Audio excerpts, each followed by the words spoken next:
గౌరవనీయులైన ప్రధాన ఉపాధ్యాయుల గారికి, ఉపాధ్యాయ బృందానికి మరియు నాతోటి విద్యార్థులందరికీ ముందుగా జాతీయ విజ్ఞాన దినోత్సవ శుభాకాంక్షలు.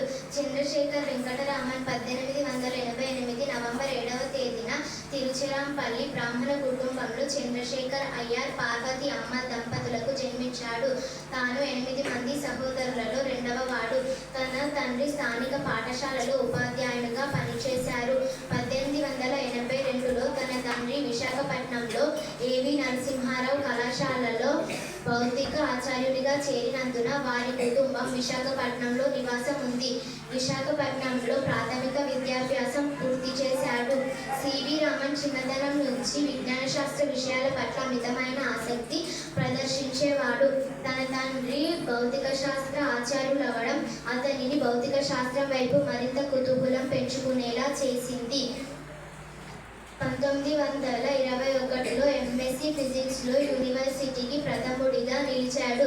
తన 18వ ఏటనే కాంతికి సంబంధించిన ధర్మాలపై పరిశోధనలు వ్యాసం లండన్ నుంచి వెలువడే ఫిలాసఫికల్ మెగజైన్లో ప్రచురితమైంది. అతనిలోని పరిశోధన అభిరుచిని గమనించిన అధ్యాపకులు ఇంగ్లాండ్ వెళ్ళి పరిశోధన చేయమన్నారు. కానీ ప్రభుత్వం నిర్వహించిన వైద్య పరీక్షలలో ఒక వైద్యుడు అతను ఇంగ్లాండ్ వాతావరణానికి సరిపడని తేల్చడంతో సివి రామన్ ఇంగ్లాండ్ ప్రయాణం విరమించుకున్నాడు.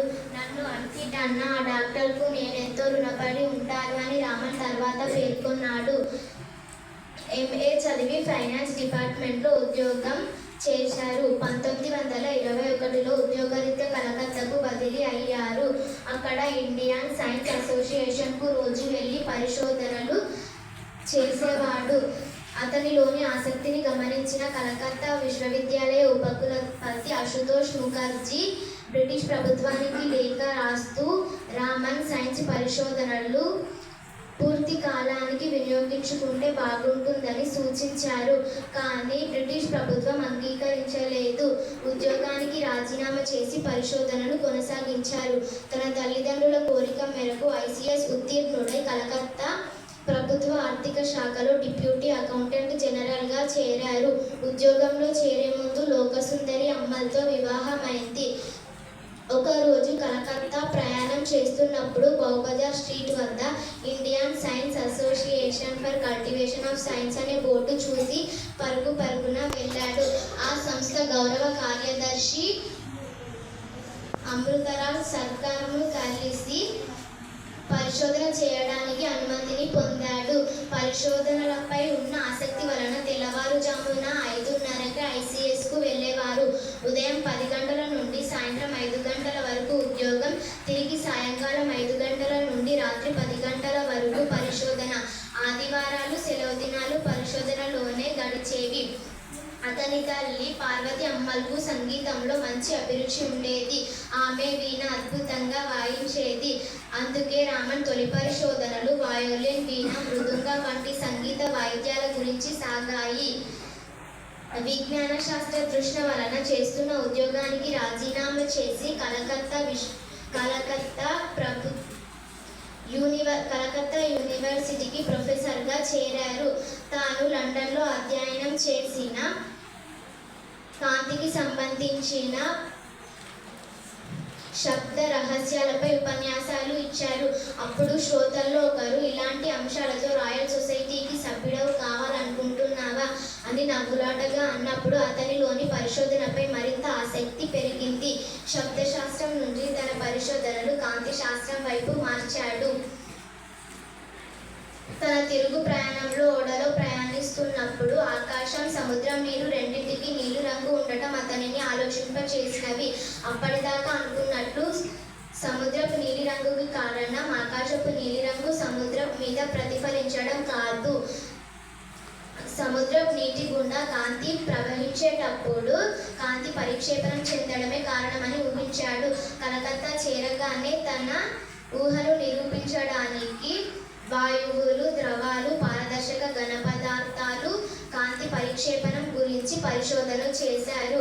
అందుకు అతనికి కెఆర్ రామనాథన్, కెఎస్ కృష్ణన్ అండగా నిలిచారు. 1927 డిసెంబర్లో ఒక రోజు కెఎస్ ఇచ్చి కెప్టెన్ భౌతిక శాస్త్రవేత్తకు నోబెల్ బహుమతి వచ్చిందని ఆనందంగా చెప్పారు. ఎక్సలెంట్ న్యూస్ అని సంతోషపడ్డ కెప్టెన్ ఫలితం ఎక్స్ కిరణాల విషయంలో నిజమైనప్పుడు కాంతి విషయంలో కూడా నిజం కావాలి కదా అనే ఆలోచనలో పడ్డాడు. ఆ ఆలోచన రామన్ ఎఫెక్ట్కు దారితీసింది. తగినంత అధునాతనమైన పరికరాలు లేకపోయినా తన ఆలోచన ప్రయోగ రూపంలో లభిస్తుందని నమ్మకంగా ఉన్నాడు. 1928 ఫిబ్రవరి 28న రామన్ ఎఫెక్ట్ అంటే పారదర్శకంగా ఉన్న ఘన లేదా ద్రవ లేదా వాయు మాధ్యమం గుండా కాంతి ప్రవహించేటప్పుడు అది తన స్వభావాన్ని మార్చుకుంటుందని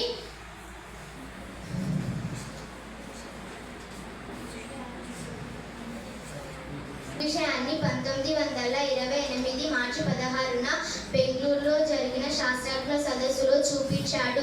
అందుకే బ్రిటిష్ ప్రభుత్వం 1929లో నైట్హుడ్ బిరుదుతో సత్కరించింది. ఈ రామన్ ఎఫెక్ట్ అసాధ్యమైనది కాదు. అందులో $200 కూడా దరిచేయని పరికరాలతో ఆ దృగ్విషయ నిరూపణ జరగడం అద్భుతమని ప్రపంచ శాస్త్రజ్ఞులందరూ రామన్ను అభినందించారు. ఆయన పరిశోధనల యొక్క విలువను గుర్తించి 1930లో నోబెల్ బహుమతి ప్రదానం చేశారు. ఆ మహనీయుని సేవలు భారత ప్రభుత్వం గుర్తించి 1954లో భారతరత్న అవార్డు బహుకరించిన సమయంలో సందేశాత్మక ఉపన్యాసం ఇస్తూ విజ్ఞాన శాస్త్ర సారాంశ పరిశోధనశాలలకు అంకితం కాదని నిరంతరం శ్రమ, స్వతంత్రంగా ఆలోచించే ప్రవృత్తి ఇవే విజ్ఞాన శాస్త్ర సాగరాన్ని మదింపవేస్తాయన్న మాటలు నేటికి ఆలోచింపచేసేవి. రామన్ నా జీవితంలో ఒక విఫల ప్రయోగం, ఎందుకంటే నా మాతృభూమిలో నిజమైన సైన్స్ నిర్మాణం చేయగలనని అనుకున్నాను అంటూ చివరి వరకు